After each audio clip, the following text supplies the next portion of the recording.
अब खुसी लाग्यो मेलम्चीको पाहुनी आउनु भयो, सरकारलाई धन्यवाद। त यो मेलम्चीको सपना त सन्त नेता कृष्णप्रसाद भट्टराईले देख्नु भयो नि। त्यो मेलम्चीको पानी आउने भयो, जनतालाई काकाकुलबाट चाहिँ नि राम्रो अवस्था लाने भइयो, सबैलाई धन्यवाद।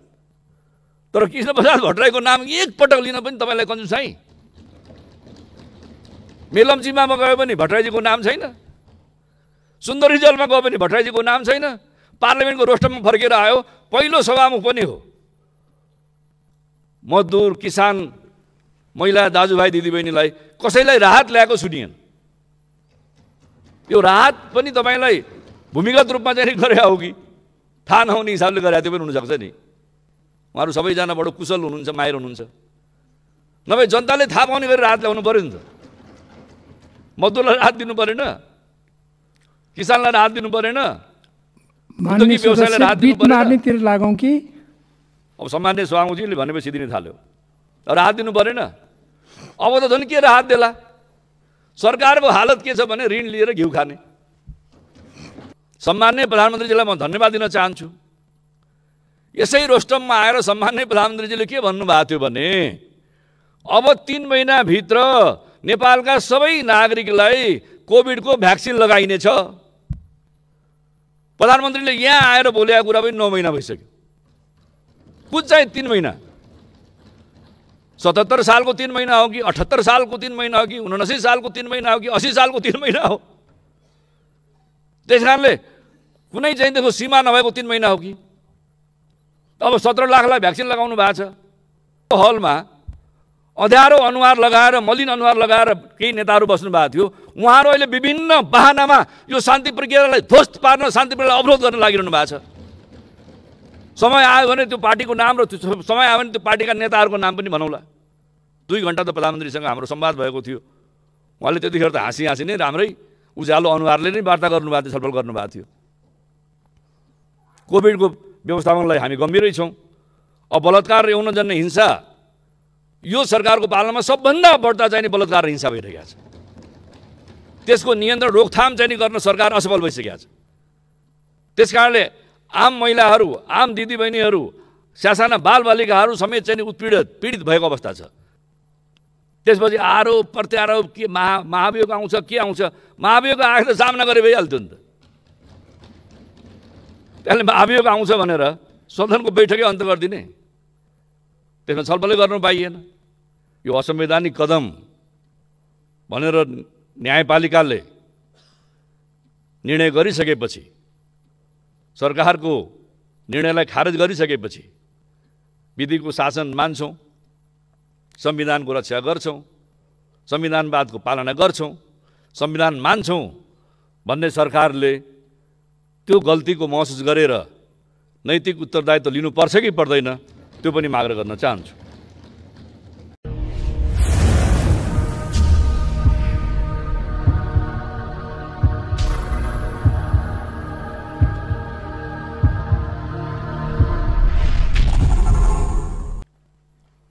माननीय श्री बालकृष्ण खाँड,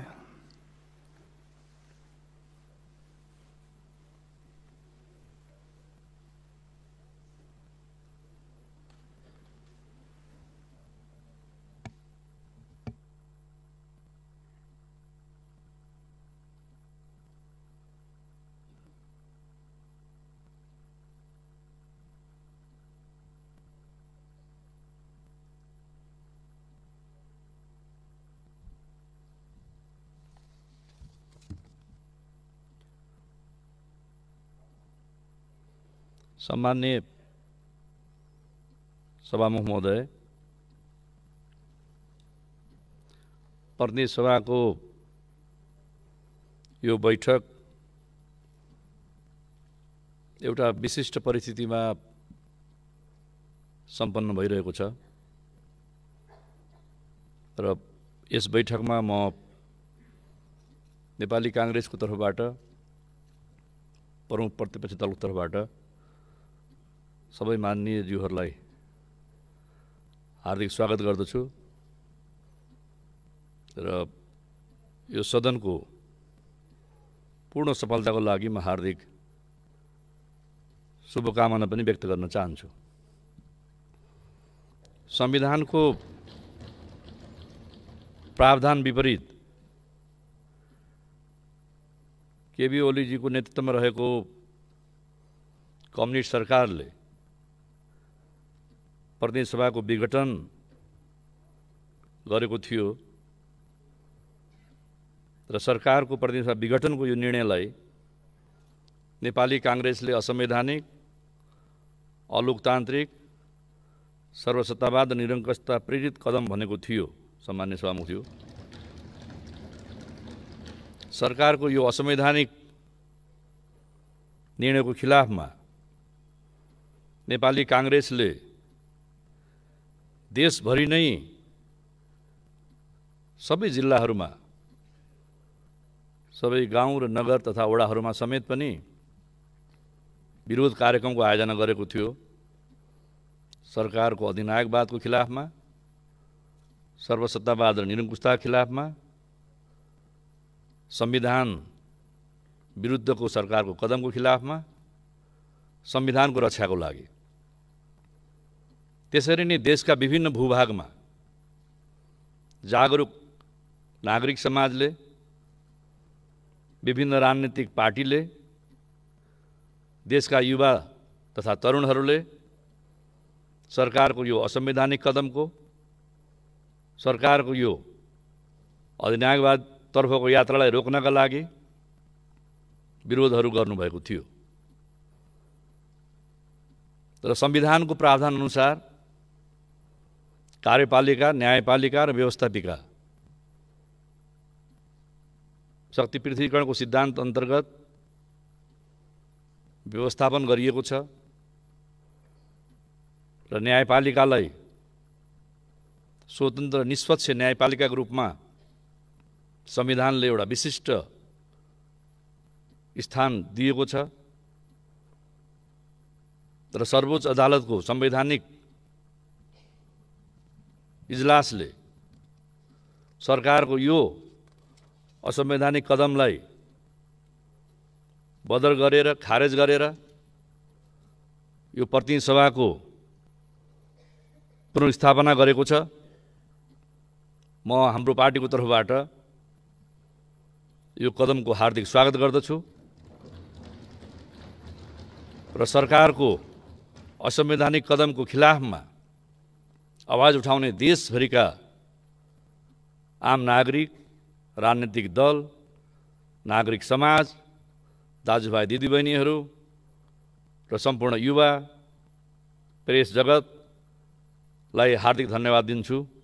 संविधानको रक्षाका लागि एकजुट भएर आवाज बुलन्द गरेकोमा, आवाज प्रतिध्वनित गरेकोमा र यसको उत्तरदायित्व सरकारले लिने कि नलिने,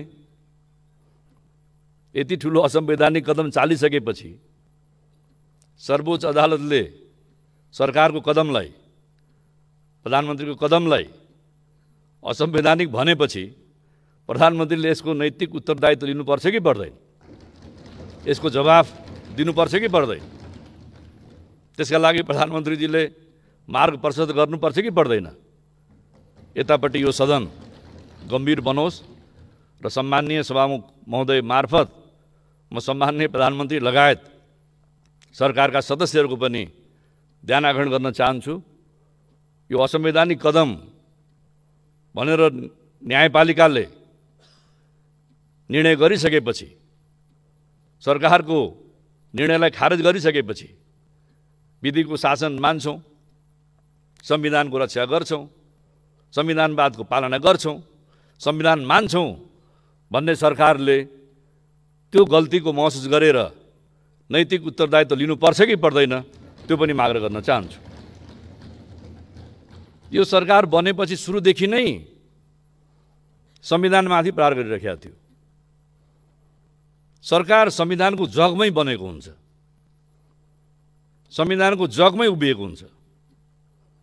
तर हाम्रो संवैधानिक प्रावधान अनुसार संघीय लोकतान्त्रिक गणतन्त्र, बहुलवादमा आधारित बहुदलीय लोकतान्त्रिक संसदीय व्यवस्थाको जुन हाम्रो व्यवस्थापन गरिएको छ र संसदबाटै सरकारको निर्माण हुन्छ।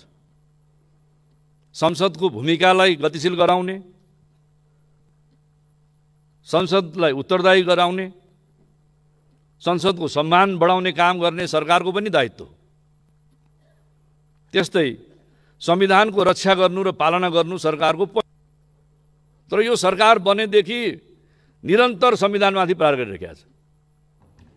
संविधानले नेपाली नागरिकलाई मौलिक अधिकार प्रदान गरेको छ। त्यसमध्येमा सबभन्दा महत्त्वपूर्ण मौलिक अधिकार विचार र अभिव्यक्तिको स्वतन्त्रता हो। सरकार बनेकै दिनबाट विचार र अभिव्यक्तिको स्वतन्त्रतामाथि यसले गम्भीर प्रहार गरेको छ। मैत्री घर, मण्डला लगायत, पुरानो रत्नपार्क लगायत कतिपय सार्वजनिक ठाउँहरूमा त्यहाँ भेला हुन नपाइने, त्यहाँ जम्मा हुन नपाइने, त्यहाँ बोल्न नपाइने, यस्ता खालका निर्णय पनि सरकारले गर्यो। सरकारको यस्तो खालको निर्णय, विचार र अभिव्यक्ति स्वतन्त्रताको विरुद्धको निर्णयमा जनताले मुद्दा हाल्नु पर्यो। फेरि अदालतले भनिदियो त्यहाँ जानु पाइन्छ, बोल्नु पाइन्छ, भेला गर्न पाइन्छ। भनेपछि सरकारले अग्रगमन गरेका छ कि प्रतिगमन गरेका छ? एकपटक सरकारका सम्माननीय प्रधानमन्त्री र माननीय मन्त्रीजीहरूले छातीमा हात राखेर संविधानको किताबमाथि चाहिने हात राखेर तपाईँहरू आफैले सोध्नुहोस्, के संविधान जुन स्पिडमा हामीले बनाएका थियौँ त्यही स्पिडमा तपाईँहरूले पालना गर्दै हुनुहुन्छ? जसरी चाहिने मिडिया विधेयक लिएर आइयो, मिडियाको मुख थुन्नका लागि सूचना र प्रविधि विधेयक ल्याइयो, त्यस्तै गुठी विधेयक, नेपालको धेरै पुरानो परम्परा र संस्कृति, गुठी संस्कृति, गुठी परम्परामा कतिपय गुठियारहरूको जन्म गुठीमा हुन्छ, उनीहरूको संस्कार गुठीमा बित्छ र मृत्यु संस्कारसम्म पनि त्यही गुठीमा हुन्छ। जन्मदेखि मृत्युसम्म व्यवस्थापन गरिएको गुठीलाई गुठी विधेयकको नाममा खारेज गर्ने कोसिस किन गरियो? हामीले यही सदनमा विरोध गर्यौँ। तमाम जनप्रतिनिधि मान्यजीहरूले विरोध गर्नुभयो। आम नेपालका नागरिकहरू, सचेत वर्गले माइती घरमा बडो भद्रपूर्ण रूपमा चाहिँ विरोध गर्नु पर्यो। त्यहाँले सरकारले चाहे संस्कृतिको, परम्पराको माखोल उडाउने क्रममा होस्, चाहे विचार र अभिव्यक्ति स्वतन्त्रतालाई बन्देज गर्ने क्रममा होस्, त्यस्तै मानवाधिकार विधेयक, राष्ट्रिय सुरक्षा परिषदको विधेयक, नेपाल विशेष सेवासँग सम्बन्धित विधेयक, जहाँ कुनै पनि नागरिकको गोपनीयतालाई चाहिँ तपाईँलाई हरण गर्न सकिने, कसैको पनि टेप या कम्प्युटर या उसका चाहिँ ल्यापटपहरूदेखि लिएर सबै कुराको चाहिँ सरकारले पूर्ण रूपमा बन्देज अनुगमन गर्न सक्ने, यो निरङ्कुश तानाशाही भएको देशमा मात्रै हुन्छ। जहाँ प्रजातन्त्र छ, जहाँ लोकतन्त्र छ, जहाँ विधिको शासन छ, उत्तरदायी सरकार छ, त्यहाँ यस्तो खालको नागरिकको गोपनीयतालाई समाप्त गर्ने सरकारले यस्ता खालका विधेयकहरू ल्याउन पाउँदैन। र हाम्रो संविधानमा पनि विचार र अभिव्यक्तिको स्वतन्त्रता जस्तै नागरिकको, जनताको गोपनीयता सम्बन्धी पनि अधिकार छ। त्यहाँले यो सरकारले यस्तो खालको ल्यायो। अर्कोतिर पछिल्लो पटक नोभल कोरोना भाइरसको महामारी छ, कोभिडको महामारी छ, त्यसका बारेमा यहाँ गम्भीर छलफल गरौँ, जनतामा एउटा भरोसा र विश्वास जगाउँ, जनतालाई पनि साथै लिएर जाउँ। राज्यको पहिलो दायित्व नागरिकको जीवन रक्षा हो। कुनै पनि नागरिकको, एउटा पनि जनताको अकालमा मृत्यु भयो भने सरकारले जिम्मेवारी लिनुपर्दछ। यति गम्भीर महामारी, यति गम्भीर सङ्कट भइरहेको बेलामा छलफल गरौँ, सरकारले व्यवस्थापन गरोस् भन्दाखेरि अत्यन्तै अस्वाभाविक ढङ्गले चाहिँ सदनको अन्त गर्नुभयो। यहाँ सामान्य चाहिँ तपाईँलाई छलफल पनि गरिएन, सामान्य शिष्टाचार पनि राखिएन। एकलौटी ढङ्गले एकदमै तपाईँलाई अपरझट भूमिगत शैलीमा मिटिङ राख्नु त ठिकै थियो, भूमिगत शैलीमा पार्टीको मिटिङ राख्नु, भूमिगत शैलीमा जनप्रतिनिधि सभा संसदको बैठकै चाहिँ तपाईँलाई अन्त गरिदिनु भयो। त्यसपछि आरोप प्रत्यारोप के महाभियोग आउँछ, के आउँछ, महाभियोग आएर त सामना गरे भइहाल्थ्यो नि त। त्यसले अभियोग आउँछ भनेर सदनको बैठकै अन्त गरिदिने, त्यसमा छलफलै गर्नु पाइएन। हामी धैर्यतापूर्वक चाहिँ नि सरकारलाई सहयोग गरिरहेका छौँ। यो कोभिड-19 को महामारीको बेलामा जनताले मुख थुनेर सहयोग गरिरहेका छन्, भोको पेट र चाहिँ नाङ्गो आङले सहयोग गरिरहेका छन्। हिँड्दा हिँड्दा एउटा गाउँ बस्तीमा बस्या, एउटा सहरमा बस्या मान्छे आफ्नो घरमा फर्किँदाखेरि हिँड्दाखेरि चप्पल चाहिँ नि फाटेर, चप्पल जुत्ता खिएर, पैताला पनि खियो। त्यस्तो अवस्था पनि सरकार छ कि छैन भन्ने थाहा भएन। फेरि छलफल होला, फेरि बैठक होला, फेरि बसिएला, हिउँदी अधिवेशन त होला। अब कम्तीमा संवैधानिक प्रावधान अनुसार 6 महिनाभित्र बैठक गर्नुपर्ने। ल 6 महिनाभित्र अब त बैठक होला, 1 हप्ता मात्रै बाँकी छ। अनि तपाईलाई बैठक गर्नुपर्छ भनेर सदनै भङ्ग। अब अहिले सर्वोच्च अदालतले चाहिँ नि हामीलाई पुनर्स्थापित गरेको छ। यो सदनलाई रचनात्मक ढङ्गबाट अगाडि बढाउँ, जनतामा एउटा नयाँ भरोसा र विश्वास पैदा गरौँ, राजनीतिक दलहरूको बीचमा पनि भएका तिक्ततालाई कम गर्दै फेरि सहयात्रा र हातेमालो गर्ने अवस्थामा अगाडि बढौँ भन्ने नै हाम्रो नेपाली काङ्ग्रेसको चाहना हो। तर सरकारले सदनमा कुनै बिलै ल्याउँदैन, कुनै विधेयक अगाडि बढाउन चाहँदैन।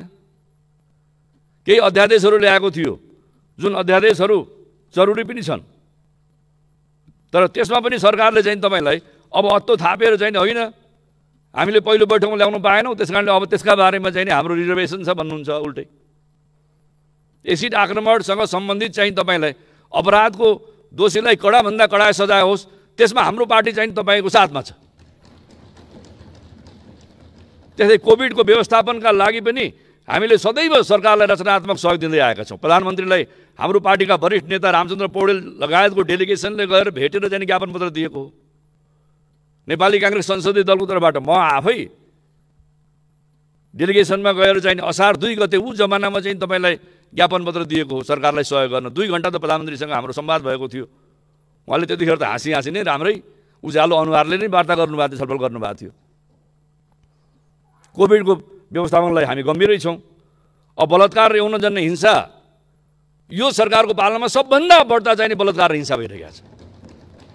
त्यसको नियन्त्रण रोकथाम चाहिँ गर्न सरकार असफल भइसकेको छ। त्यसकारणले आम महिलाहरू, आम दिदीबहिनीहरू, सासाना बालबालिकाहरू समेत चाहिँ पीडित भएको अवस्था छ।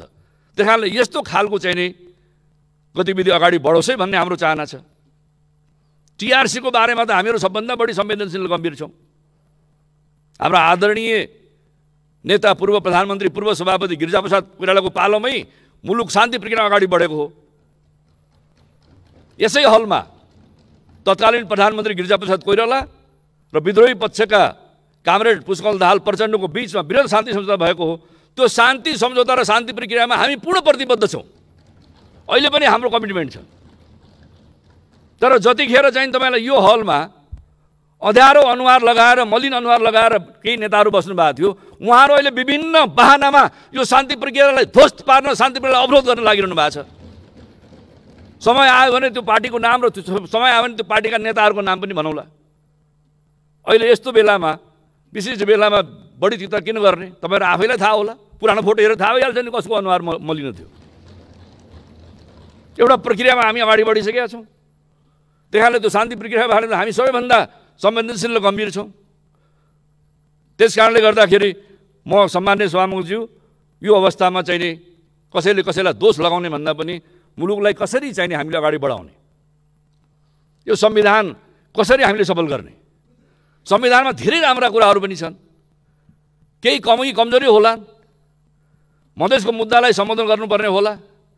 नेपाली काङ्ग्रेसले त सदैव यो संविधानमा भएका कमी कमजोरी हटाउन र यो संविधान सबैको स्वामित्वमा स्थापित गर्नका लागि संविधान संशोधन गरौँ भनेकै छौँ नि हामीले। हामी सरकारमा हुँदा पनि संविधान संशोधनको प्रस्ताव लिएर आएको हो। त्यतिखेर यो सदनमा कोले चाहिँ नि त्यो संविधान संशोधनको पक्षमा मतदान गर्नुभयो र कोले विपक्षमा गर्नुभयो, यहाँ रेकर्ड हेरेर थाहा भइहाल्छ नि। त्यसले गर्दाखेरि गम्भीरतापूर्वक अगाडि बढाउने भन्ने म आग्रह गर्न चाहन्छु।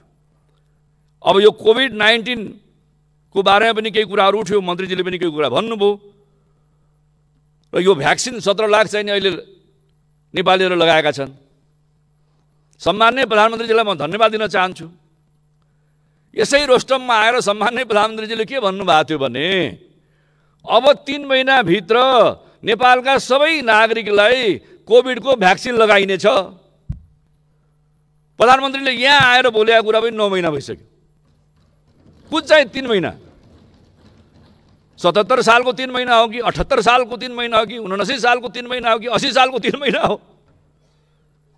त्यस कारणले कुनै चाहिँ देखो सीमा नभएको 3 महिना हो कि? अब 17 लाखलाई भ्याक्सिन लगाउनु भएको छ सम्माननीय सभामुखज्यू।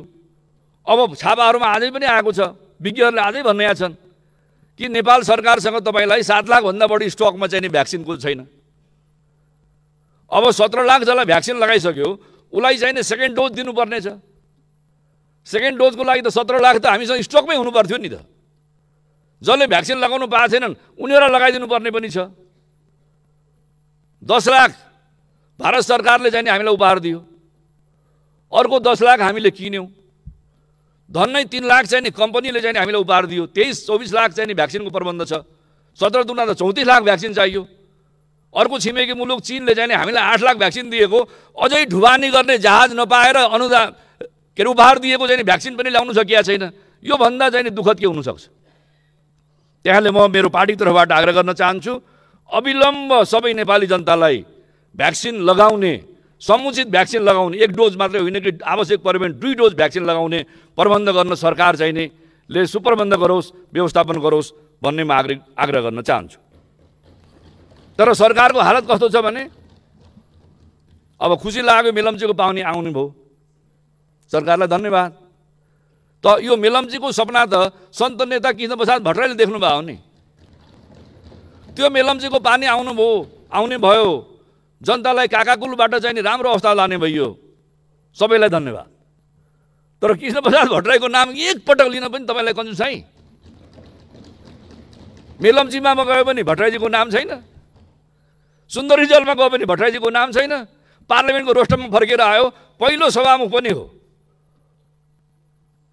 2046 सालको जनआन्दोलनको चाहिँ उहाँहरू क्रान्ति नायक पनि हो, भट्टराईजीकै नाम छैन। किन जसले यो मेलम्ची ल्याउने सपना गर्दाखेरि जसले चाहिँ तपाईँलाई हाँसोमा चाहिँ तपाईँलाई टुणी खेलमा भाड गर्थे, अहिले उहाँहरूले चाहिँ हामीले ल्यायौँ भन्दाखेरि काठमाडौँको जनताले पत्याउँछ कि पत्याउँदैनन्, गम्भीर हुनुहोस् भन्ने पनि म आग्रह गर्न चाहन्छु। त्यस्तै अब विकासको बारेमा पनि अब डिपिआर गरेका छैन, बजेट छैन, शिलान्यास भइसक्यो धमाधम। बाह्र विकास, कागजको विकास। 2 वर्षदेखि मोटर चलिरहेको छ, गाडी कुदिरहेको छ, कालो पत्रेको अहिले उद्घाटन। 2 वर्ष अगाडि पुलमा चाहिँ गाडी तरिरहेको छ, अहिले बोर्ड लगाएर चाहिँ तपाईँलाई राजमार्गमा आमसभा, राजगढमा शिलान्यास। यो चाहिँ नि कस्तो खालको चाहिँ विकास हो, कसको खालको निर्माण हो?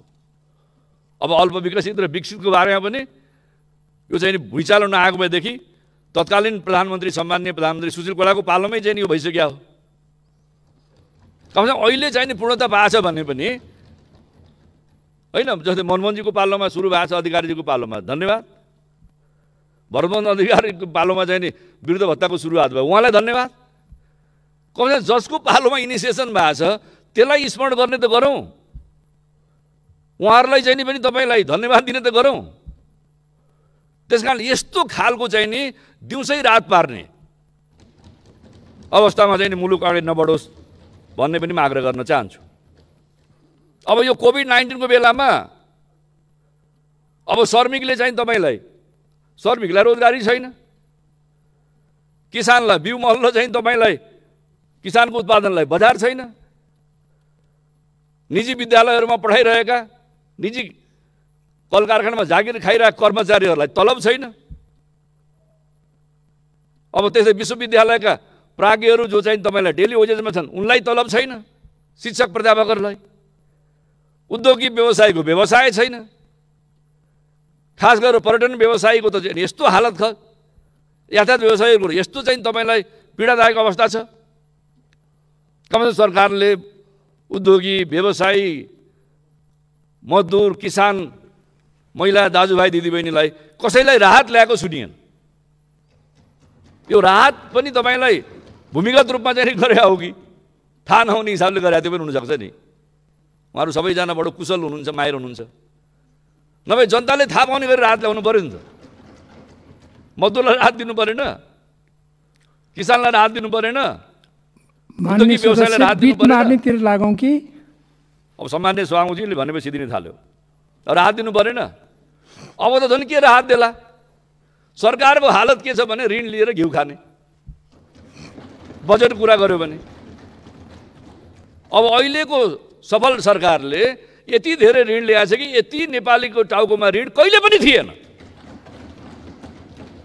सायद उहाँलाई लागेको छ होला अब यस्तो स्थिति छ देशमा, अब फेरि फर्केर आइन्छ कि आइन्न। अब अहिले ऋण लिउँ, तिर्ने बेला त अरू आइहाल्छन्। हाम्रो पालामा ऋण लिउँ, घिउ खाउँ, त्यहाँबाट अरूले तिरिहाल्छन् नि भन्ने हिसाबले लिनु भएको छ भने त केही छैन। नभए मुलुकले तिर्न नसक्ने गरी ऋण लिने किन लिने?